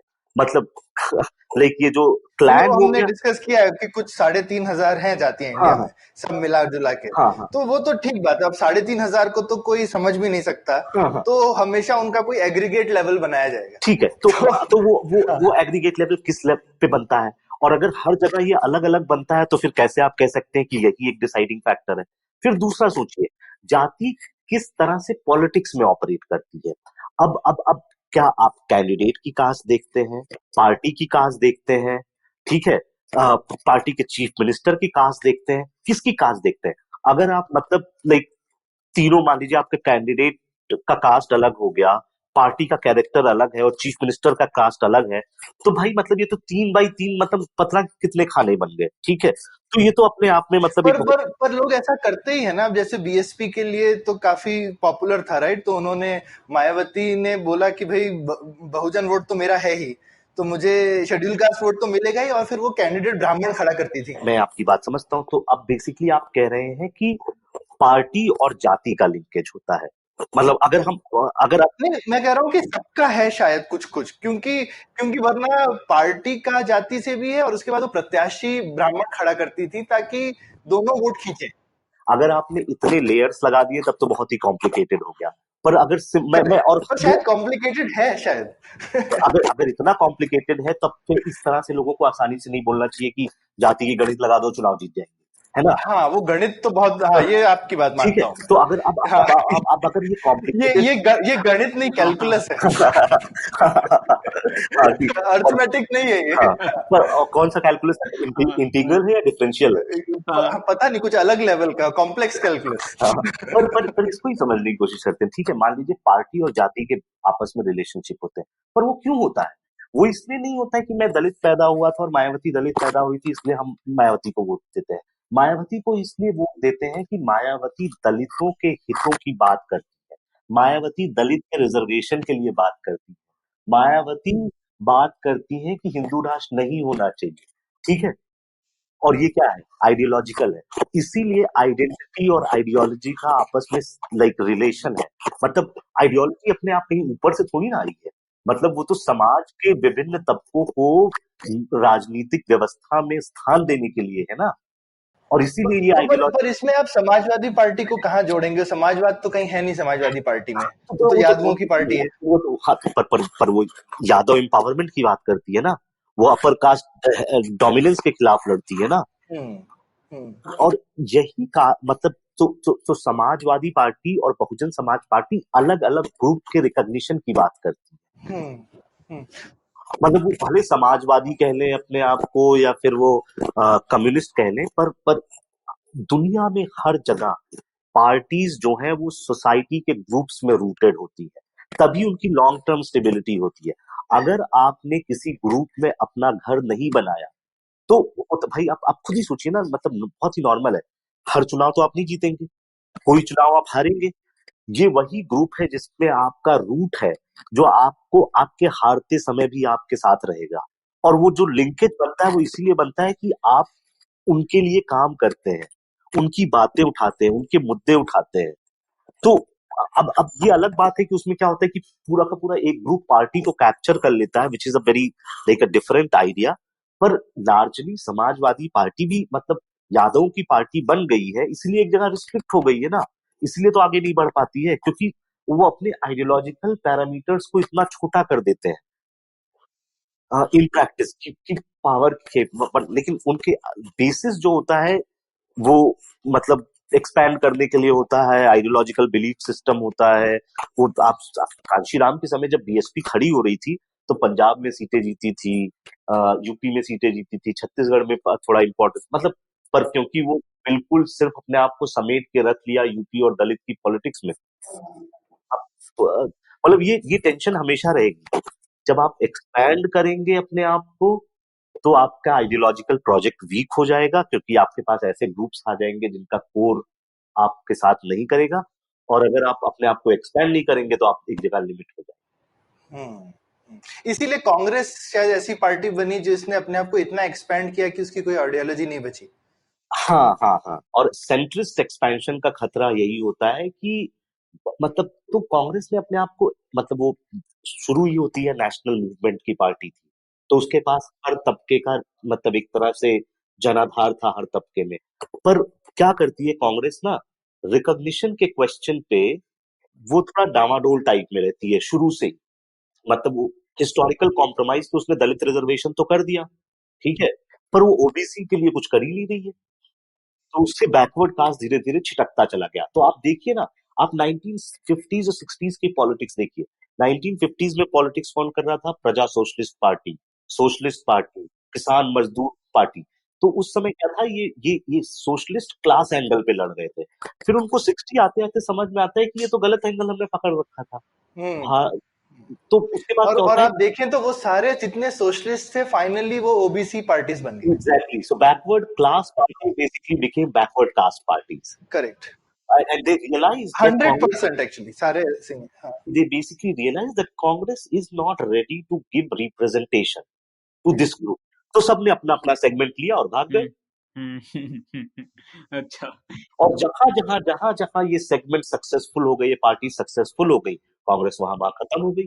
तो जिस तरह से बीजेपी इतना एक्सपैंड कर रही है, वो बीजेपी एक तरह से मतलब वो जो अरुण शौरी जी का है कांग्रेस प्लस काओ, तो बीजेपी का भी कांग्रेसीकरण हो जाएगा अपने आप ही, क्योंकि वो सबको साथ लेके चलना ही चाहते हैं, क्योंकि अदरवाइज इतनी सीटें तो तभी आती है ना जब आप सबको साथ लें। हाँ बिल्कुल, और वो चाह भी रहे हैं कि ले साथ, तो वो आपस में अपने आप कांग्रेसीकरण आपको लगता है हो जाएगा। तो फिर वो एट अ नेशनल लेवल आपस में फिर क्या केंद्र बनता है जिसमें मतलब नेशनल इलेक्शन इंडिया में हो ही नहीं सकता क्या? मतलब इसका ये है क्या नहीं कि जब सारी पार्टी एक जैसी दिखेंगी तो उनमें आपस में क्या तनाव है? ये एक डिलेमा है, ठीक है, और इसी डिलेमा पे पॉलिटिकल पार्टीज को, तो अगर आप ये देखें कि एक आइडियोलॉजिकल स्पेस है, मतलब एब्स्ट्रैक्ट ढंग पे सोचे तो स्पेस अपने आप में मूव भी करता रहता है। पार्टीज ना स्पेस को बढ़ाती घटाती और पूरा का पूरा उसको एक जगह से उठा के दूसरी जगह ले जाती है। तो बेसिकली कांग्रेस के एक्सपेंशन के समय जो हमारा आइडियोलॉजिकल स्पेस था वो थोड़ा सा, आप अगर उस तरह से समझे रिकॉग्निशन और स्टेटिज्म के उसमें, तो दोनों में लेफ्ट वर्ड शिफ्ट हो गया था, specially on the statism. BJP क्या कर रही है कि उस स्पेस को थोड़ा सा राइट वर्ड शिफ्ट कर रही है। अब जो आप बात कर रहे हैं कि अगर बीजेपी एक्सपैंड करती रहेगी तो उसमें सब ग्रुप आ जाएंगे और मतलब उनको दिक्कत होगी। तो यस, दिक्कत होगी, और इसीलिए इसीलिए तो पार्टी सिस्टम चेंज होता रहता है ना। मतलब अपने आप अगर, और ये भी एक उदाहरण है जाति से लिंक करने का। अगर जाति और पार्टी के बीच में हमेशा इतना स्टेबल रिलेशनशिप होता तब तो कभी मतलब चुनाव के हमें बहुत विचित्र परिणाम नहीं देखने चाहिए थे। हमें कभी चेंज सोसाइटी में जैसे, क्योंकि जातियां सोसाइटी में हमारी काफी स्टेबल हाँ हैं, तो उनका आउटकम भी स्टेबल हाँ हाँ हाँ, होगा। और जब ये चेंज होगा। लेकिन इसका काउंटर राहुल ये है कि लोग कहते हैं कि जातियां स्टेबल हैं, लेकिन जो जातियों का कोएलिशन है वो स्टेबल नहीं है। मतलब ठीक है, मैं मान सकता हूँ। सो जातियों का कोएलिशन किस बेसिस पे बन रहा है ये मुझे नहीं पता, शायद ये तो आपने अच्छा सवाल पूछा, ये मुझे भी नहीं पता। मतलब ये तो कैंडिडेट्स वहां पे लोकल तो जैसे लोग बोलते हैं कि भाई यहाँ पे हमने मुस्लिम यादव बना दिया, या फिर कांग्रेस शुरू में ब्राह्मण और शेड्यूल कास्ट का कोरिलेशन बनाने की कोशिश करती थी। हाँ हाँ और ये चेंज होता गया है, क्योंकि अपर कास्ट लोग जो हैं वो धीरे धीरे कांग्रेस को छोड़ के बीजेपी की साइड चले गए ओवर टाइम। तो वो कोएलिशंस चेंज हुए हैं ना over time. Over time coalition change होते हैं क्योंकि लोगों को लगता है कि जो पार्टी हमारे रिकॉग्निशन की बात कर रही थी एक्चुअली कुछ कर नहीं रही है उस पे, कर नहीं रही है। है ना। मतलब आप जो अभी हम लोगों ने बैकवर्ड कास्ट वाली बात करी कि मतलब basically everyone left Congress party, like that was the first group left Congress party. फिर अपर कास्ट धीरे धीरे निकलते हैं क्योंकि उन्हें लगता है कि हमारे मुद्दों पे कांग्रेस कुछ बात नहीं कर रही, बीजेपी एक बेटर पार्टी है जो हमारे मुद्दों पे काम बात कर रही है, हम उधर चले जाते हैं।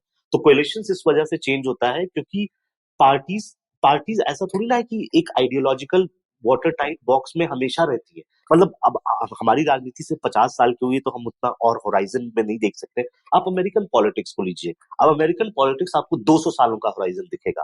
भाई वहां पे अफ्रीकन अमेरिकन पहले तो रिपब्लिकन पार्टी को वोट करते थे ना। हाँ बिल्कुल, अभी लिंकन तो रिपब्लिकन पार्टी से थे ना। हाँ, पूरा स्लेवरी अबॉलिशन हाँ उन्हीं हाँ, ने किया था। और आज रिपब्लिकन का स्टैंड देखिए, अफ्रीकन अमेरिकन का कैसा, और डेमोक्रेट्स का स्टैंड देखिए। तो पार्टीज अपने आप मतलब कुछ मुद्दों पे चेंज होती रहेंगी ना, क्योंकि अलग लीडरशिप आती है, उसका बिलीफ सिस्टम अलग होता है, पॉलिटिकल इकोनॉमी इन्वायरमेंट अलग। तो ये सारी घटनाएं एक साथ हो रही होती है। अब जैसे मतलब आई डोंट नो वेदर मतलब ये आप लोग मानेंगे या नहीं मानेंगे, बट मुझे जैसे लगता है कि एटलीस्ट मतलब महिला के क्वेश्चन पे शायद मोदी की सोच बहुत अलग है, डिफरेंट लाइक बीजेपी के बाद बाकी लीडरशिप से, राइट। लाइक विमेन क्वेश्चन पे वो कुछ उज्ज्वला कर रहे हैं, कुछ कर रहे हैं, बेटी बचाओ बेटी पढ़ाओ, मतलब लाइक फोकस एक उनका हमेशा से पिछले 5 सालों पे विमेन को और गर्ल चाइल्ड को लेकर है। जबकि बीजेपी के ज्यादातर लीडरशिप उस पर बहुत ही कंजर्वेटिव रूट रखते हैं। अब ये अपने आप में, तो अब तक अगर हमने चुनाव का विश्लेषण करें तो बीजेपी को हमेशा महिला वोट में डिसएडवांटेज रहता था।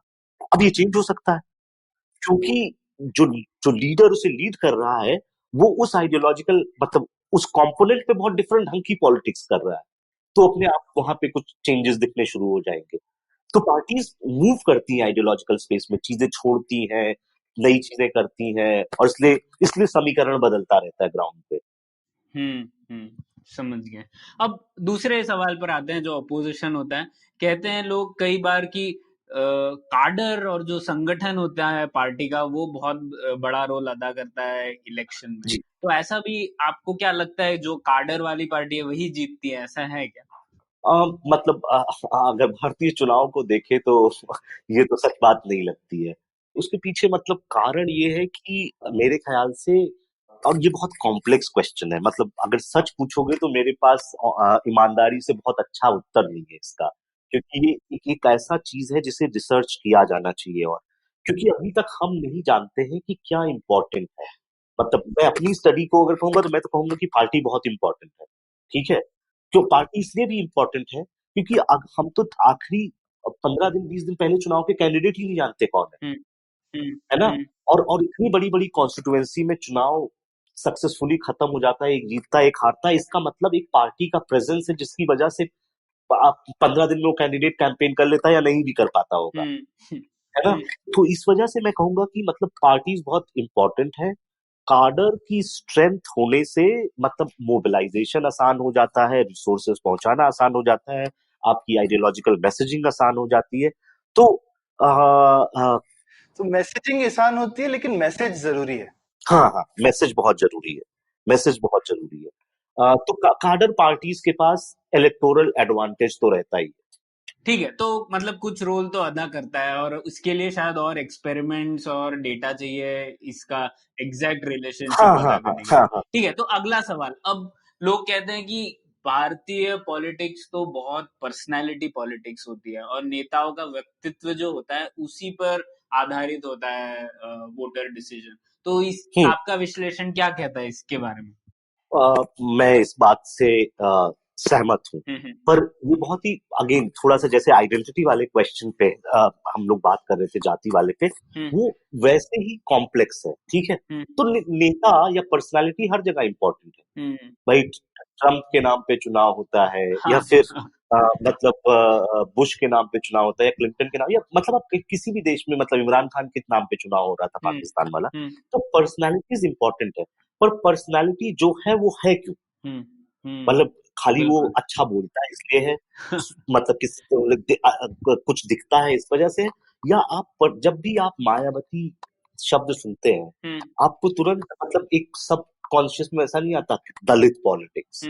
ठीक है, जैसे ही आप मोदी का शब्द सुनते हैं तो आपको ऐसा नहीं लगता है कि हिंदू हृदय सम्राट गुजरात मॉडल, ऐसा मतलब तो basically personality stands for something. इसमें प्रणय जैसे मुझे लगता है ना कि अगर जैसे पर्सनैलिटी देखें तो ठीक है, अभी मोदी बहुत बड़ी पर्सनैलिटी है इंडियन पॉलिटिक्स में, पर एक टाइम में वाजपेयी बहुत बड़ी पर्सनैलिटी थे, लेकिन 98-99 में जीते थे तो 2003 में वही पर्सनैलिटी कहीं काम नहीं करी, जबकि वो पर्सनैलिटी का कद और ऊंचा हो गया था। कारगिल की लड़ाई हो गई थी, वो और अब प्राइम मिनिस्टर थे, पहले तो प्रत्याशी थे, अब तो प्राइम मिनिस्टर होकर के चुनाव लड़ रहे थे। और इतनी बड़ी पर्सनालिटी हो के भी वो पर्सनालिटी, और दूसरी साइड कौन था?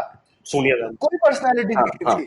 तो सोनिया गांधी की क्या पर्सनालिटी है इंडियन पॉलिटिक्स में? पर से उनका कोई कद नहीं है। एटलीस्ट उस समय तो नहीं था, क्योंकि उस समय तो बिल्कुल ही नहीं था। हाँ, तो पहली चीज ये है कि पर्सनल, तो हम अपने आप देखेंगे ना, उसमें एक चैप्टर है जिसका पूरा लाइक लीडरशिप पे एक चैप्टर ही है। लीडर्स जो है, नेता जो है, तो हम उसको बेसिकली लीडरशिप की स्टडीज और थियोरी से जोड़ते हैं कि एक स्पेक्ट्रम पे देखिए, एक इस तरह के लीडर होते हैं जो ट्रांजैक्शनल टाइप में होते हैं, और दूसरी तरफ लीडर्स जो होते हैं वो दे प्रोजेक्ट अपने आप को ट्रांसफॉर्मेशनल। तो ट्रांजैक्शनल लीडर कैसे होता है? जैसे मतलब अब भाई हमको वोट दोगे, हम तुम्हारे यहाँ नाली बनवा देंगे, हम तुम्हारे को काम दिलवा देंगे, नौकरी दिलवा देंगे, ये कर देंगे वो कर देंगे।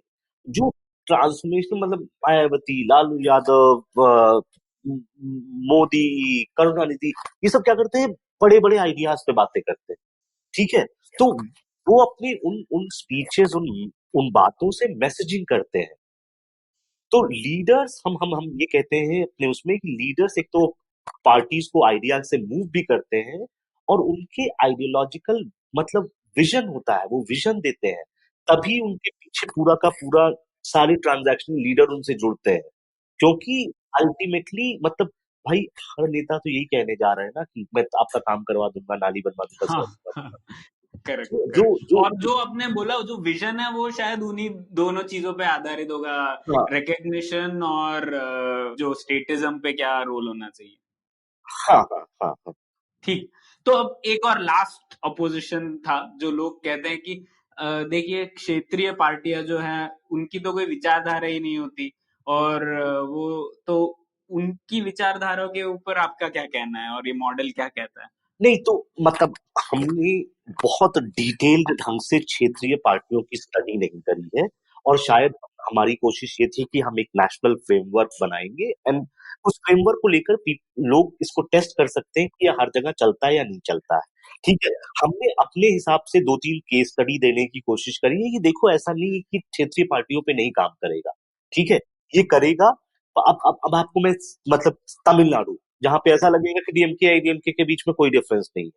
ठीक है, पर उसमें किसी चैप्टर में, कांग्रेस वाला जो चैप्टर 9th चैप्टर में एक ग्राफ है जो दिखाता है कि एआईडीएमके बहुत डिफरेंट है डीएमके से।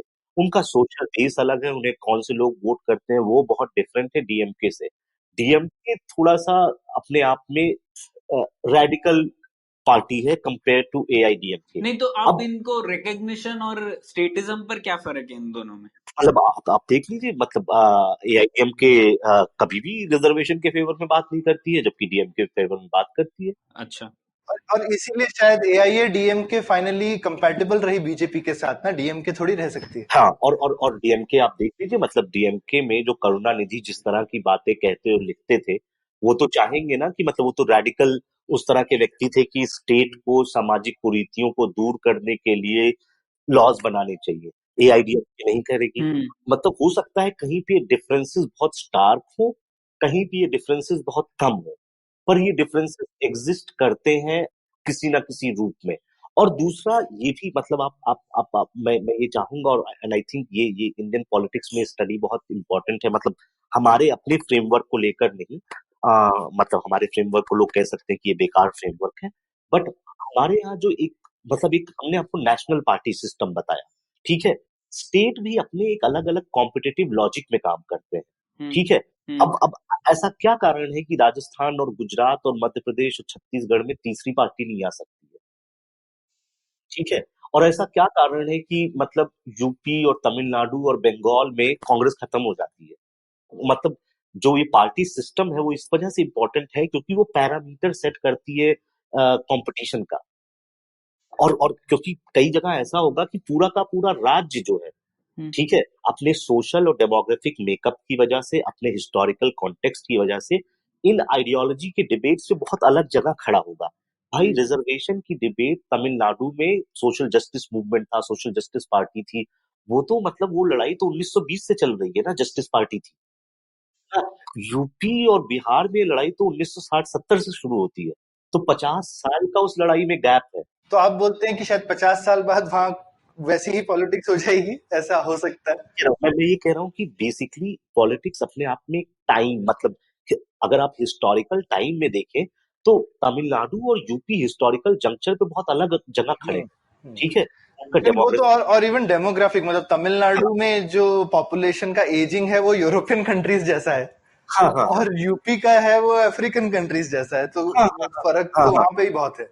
और ग्रुप्स का डेमोग्राफिक वेट अलग है। यूपी में 20% मुस्लिम्स है, तमिलनाडु में 5% भी नहीं होंगे। तो राइट। अपने आप में हर क्वेश्चन अपने आप में बदल जाएगा ना। ठीक है, तो आपने जो ओपोजिंग आर्ग्यूमेंट्स के बारे में बताया वो अच्छा लगा, समझ में आया अब कि कैसे हम लोग सिंप्लीफाई कर दे रहे हैं बहुत सारी चीजों को। अब हम लोग आ जाते हैं थोड़ी और अपोजिशन के बाहर आ जाते हैं और ये समझते हैं कि अब जैसे 2014 में नतीजा आया, वह क्यों आया? आपको लगता है, आपके मॉडल से आपको क्या लगता है उस नतीजे के बारे में? तो हमने बेसिकली हम एक आर्गुमेंट जो हमने इस किताब के चैप्टर 2 में करते हैं वो होता क्या है कि आ, मतलब किसी भी चुनाव को जीतने के लिए, और स्पेशली इंडिया में जिस तरह से राजनीति है, राज्य अलग है, अभी बहुत सारे बहुत ढेर सारे फैक्टर्स होते हैं। मैं कहूँ कि मेरा आइडियोलॉजिकल फ्रेमवर्क ही सबसे इम्पोर्टेंट कारण था जिसकी वजह से वो चुनाव जीते। तो मतलब लाइक वो थोड़ा सा बड़ी मतलब ऐसे कहने वाली बात होगी, मतलब पर वो एक बहुत इंपॉर्टेंट कंपोनेंट था, और इसी वजह से मतलब हम अपने फ्रेमवर्क में लीडरशिप को भी रखते हैं, आइडेंटिटी को भी रखते हैं और ये सब। तो 2014 के चुनाव में basically Modi as a leader what वो क्या कर लेते हैं कि जो एक तरह से कंजर्वेटिव तबका था on the question of recognition, मतलब जो एंटी रिजर्वेशन और इस तरह वाला ग्रुप था या हिंदू राष्ट्र वाला ग्रुप, वो तो भाजपा के साथ हमेशा रहता ही है, ठीक है। मोदी क्या करते हैं कि एक ऐसे तबके को लेकर आते हैं जो कांग्रेस के स्टेटिज्म से परेशान हो चुका था, अच्छा। ठीक है, कि कांग्रेस बेसिकली सोशल नॉर्म्स और इकोनॉमिक नॉर्म्स में इस तरह से अब इसको एक और ढंग से सोचने की जरूरत है। जो स्टेटिज्म का प्रोजेक्ट है, जब आप कहते हैं कि मैं राज्य का इस्तेमाल करूंगा समाज में चीजें ठीक करने के लिए, तो ये एक मॉरल प्रोजेक्ट है, ठीक है। मतलब आप बेसिकली एक सबसे वादा कर रहे हो कि भाई हम इसका इस्तेमाल करेंगे आप सबकी भलाई के लिए। पर अगर परसेप्शन ऐसा क्रिएट हो जाता है कि ये राज्य और स्टेट का इस्तेमाल आप सबकी भलाई के लिए नहीं कर रहे हैं, सिर्फ अपनी भलाई के लिए कर रहे हैं, तो वो लेजिटिमेसी लूज कर देता है। और उसी लेजिटिमेसी लूज करने को ही मोदी पूरे पूरे कैंपेन के दौरान इस्तेमाल करते हैं कि ये पॉलिटिक्स ऑफ पर्सनलिज्म चल रही है, सिर्फ गांधी नेहरू परिवार का ही सब कुछ हो गया है, ठीक है। तो उसको वो इस्तेमाल करते हुए एक तबके को बीजेपी के खेमे से जोड़ते हैं जिसको लगता है कि कांग्रेस का स्टेटिज्म बेसिकली हमारे एस्पिरेशंस को मार रहा है। हमें ऐसी पार्टी सरकार में चाहिए जो इस स्टेटिज्म को थोड़ा सा कम करे और हमारी इकोनॉमी, हमारे सोसाइटी के पोटेंशियल को खोले। तो हम बेसिकली एक मतलब बहुत ही इंटरेस्टिंग मतलब एक मैं पहले एक खुलासा भी कर देता हूँ, क्योंकि हमने जो ये काम करा है मतलब ये एम्पिरिकल काम है, ठीक है। और जो भी मतलब हमने जैसी भी एनालिसिस करी है, हमने किताब में पीछे अपेंडिक्स में सब कुछ लगा दिया है। तो जिसको अग्री करना, कैसे हमने क्या इंडेक्स बनाया या कुछ करा है, तो उसमें हमने 2014 में जो सर्वे हुआ था सीएसडीएस का, उसमें उन्होंने एक सवाल पूछा था कि अगर मोदी एनडीए के प्रधानमंत्री पद के उम्मीदवार नहीं होते तो क्या आप वैसे ही वोट करते जैसे करा है, या आपका वोट बदल सकता था, ठीक है। तो जो सेगमेंट कहता है कि कोई फर्क नहीं पड़ता है और वो बीजेपी को वोट कर रहा था, वो बेसिकली सोशल कंजर्वेटिव सेक्शन था। पर जो कहता है कि अगर मोदी उम्मीदवार नहीं होते और उनका वोट बदल जाता और वो बीजेपी को वोट करता है, वो सेगमेंट जो है वो स्टेटिज्म वाला सेगमेंट था। तो आप देखेंगे कि ग्राफ है जो बिल्कुल दिखाता है कि ये नया कोलिशन, नया ग्रुप जो है वो मोदी लेकर आते हैं।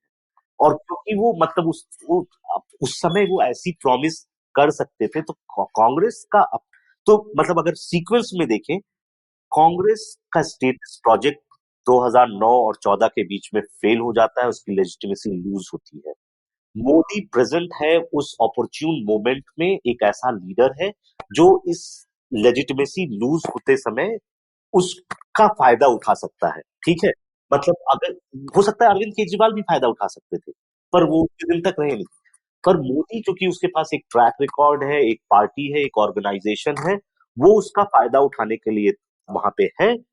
उसको उस हिस्टोरिकल मोमेंट का फायदा मिलता है, वो दो अलग अलग कोलिशंस को साथ में लेकर आते हैं और इस वजह से भारतीय जनता पार्टी को बड़ी जीत मिलती है। ठीक। तो राहुल, ये चर्चा में तो बहुत मजा आया, काफी कुछ सीखने को मिला, कुछ इस पे हमने आपसे वाद विवाद भी किया। अब आखिरी में मैं आपसे पूछना चाहूंगा कि ठीक है, ये आपने काफी तो आप एनालिसिस कर रहे हैं कि क्या है, और हम भी यही समझना चाहते हैं कि है क्या और किस तरह से हमारी पॉलिटिक्स ऑर्गेनाइज्ड है। पर आखिर में आपसे मैं सवाल पूछना चाहूंगा, आप क्या देखना चाहेंगे पॉलिटिक्स में? अगर जैसे ये जो दो आइडियोलॉजिकल स्तंभ है, आपको लगता है शायद हम चाहें कुछ भी कुछ नहीं हो सकता, क्योंकि एक अगर जो सोशल स्ट्रक्चर है हम उसी में बंधे हुए हैं, या फिर कोई, जैसे मुझे कभी कभी लगता है, जैसे आपने विमेन की बात करी, मैं इधर गांव वगैरह इधर बीच काफी गया हूं, चाहे लेफ्टिस्ट हो गए, कम्युनिस्ट लोग पूरी दुनिया में पे वगैरह की बात करते हैं, सब करते हैं। इंडिया में सबसे ज्यादा रूरल औरतें काम करती हैं, equal pay for women and main की कोई बात करता ही नहीं है। औरतों की दहाड़ी 150 रुपए होती है, आदमियों की 200-250 रुपए होती है। बिल्कुल बिल्कुल, और सबको पता है। हाँ। लेकिन ये पॉलिटिकल इशू नहीं है, जबकि ये हिंदुस्तान की बहुत बड़ी रियलिटी है। बिल्कुल सही। तो आप क्या कोई नया स्तंभ देखना चाहेंगे? और क्या हम जैसे लोग, मेरे और प्रणय जैसे लोग, जिनको लगता है कि इकोनॉमिक्स बहुत बड़ी रियलिटी है सोसाइटी की, हमको ऐसा लगता है और हम तो हर चीज को थोड़ा इकोनॉमिक्स के एंगल से देखने की कोशिश करते हैं, हम लोग थोड़े भ्रमित हैं क्या कि हम लोगों को ये नहीं करना चाहिए फाइनली, जब तक कि, और जैसा अंबेडकर ने भी बोला है, मतलब हम लोगों ने जब अंबेडकर को भी ज्यादा पढ़ा तो वो बोलते हैं जो लोग इकोनॉमिक्स को आगे रखते हैं वो थोड़े गधे हैं हमारे जैसे। जब तक सोशल रियलिटी नहीं बदलेगी, इकोनॉमिक्स बहुत पीछे है और इकोनॉमिक्स उसके बाद ही आएगी। आपको क्या लगता है और आप क्या देखना चाहेंगे? मतलब अंबेडकर साहब मतलब 1947-50 के आसपास ये बातें कर रहे थे और अब बहुत चीजें बदल गई हैं। तो मैं जो आप कह रहे हैं ना, मतलब इकोनॉमिक रियलिटी, और मैंने शुरू में कहा था कि इकोनॉमिक एक्सिस एक पॉइंट ऑफ मोबिलाइजेशन बन सकता है और उसके इंडिकेशन दिख रहे हैं। उसके इंडिकेशन इसलिए दिख रहे हैं क्योंकि बहुत तेजी से कुछ चीजें बदल रही है पिछले 10 सालों में। आप देखेंगे size of middle Claas India में मेनी फोल्ड हो गया है, ठीक है। स्पेशली अनएम्प्लॉयमेंट की सिचुएशन वर्सन होती जा रही है, ठीक है। तो मैं, और क्योंकि इंफॉर्मेशनल इन्वायरमेंट भी चेंज हो रहा है, मतलब सोशल मीडिया और ग्लोबल मीडिया से अब हर जगह का यूथ जुड़ा हुआ है, उसके एस्पिरेशंस भी कुछ चीजों पे बदल रहे हैं। तो मतलब ये मैं क्या चाहता हूं, उससे ज्यादा मुझे लगता है कि जो हम लोग सोच रहे हैं उस डायरेक्शन में चेंजेस होने ही वाले होंगे। मतलब वो आज नहीं होंगे तो 4 साल बाद होंगे या 5 साल बाद होंगे। आप मतलब अगर आप सोचिए, लाइक एक बैकवर्ड क्लास के व्यक्ति थे, बैकवर्ड कास्ट के व्यक्ति थे, आप 1950 में सोचते थे यार कब रिजर्वेशन मिलेगा हम लोगों को भी, 1990 में मिलता है ना। मतलब अपने आप लाइक चेंजेस आने शुरू होते हैं ना। मतलब सिस्टम अपने आप कुछ चीजें ओपन करेगा। मतलब आई थिंक डेमोक्रेसी का सबसे, अगर मतलब फॉर ऑल इट्स फेलियर, एक जो मतलब अच्छी चीज है कि इसके इस पूरे मैकेनिज्म में ना एक इनबिल्ट करेक्शन होता रहता है। तो ये मुद्दे अपने आप, जैसे डेटा में साफ साफ दिख रहा है, मतलब भारत का युवा कई चीजों पे कंजर्वेटिव सोच रखता है, पर कुछ चीजों पे लिबरल सोच भी रखने लगा है। ठीक है, वो मैरिज के नॉर्म्स को लेकर हो गया, या डेटिंग के नॉर्म्स को लेकर हो गया, या फिर मतलब से थोड़ा सा पार्टी ड्रिंकिंग और इन सब। तो मैं ये नहीं कह रहा हूँ कि ये सब अच्छी चीज है मतलब मैं ये नहीं कह रहा हूँ कि ड्रिंकिंग, आई एम सेइंग कि मैं ये कह रहा हूँ कि थोड़ा सा नहीं नहीं, हम तो मानते हैं अच्छी चीज है, दारू पीने वाले लोगों का स्वभाव थोड़ा ठीक रहता है। क्योंकि कुछ लोग मानते हैं कि खराब चीज है, तो मैं उस मतलब उन लोगों को हर्ट नहीं करना चाहता हूँ। मैं ये कह रहा हूँ कि अपने आप में मैं उनमें से नहीं हूँ। मैं उनमें से नहीं हूँ जो ये मानता है खराब चीज है, तो आप हाँ, हाँ, मैं भी मानता हूँ सही चीज है। तो मैं ये कहना चाह रहा था कि मतलब इन सब चीजों पे अब इसका अंडरलाइन करंट क्या आ रहा है, क्योंकि इकोनॉमिक मोबिलिटी कुछ सेक्शंस में बढ़ रही है। ठीक है, वो लाइफ को उस तरह से जीना चाहता है जो कि एक इकोनॉमिकली मोबाइल सेक्शन जीना चाहेगा। ठीक है, तो अपने आप में ही ये इश्यूज जो हैं इकोनॉमी को प्रोमिनेंट बनाते जाएंगे, मतलब पॉलिटिक्स के लिए। अब जब इकोनॉमिक मोबिलिटी बढ़ेगी, और ये हम दुनिया के ज्यादातर देशों में देख रहे हैं कि इनइक्वालिटी भी बढ़ रही है इंडिया में।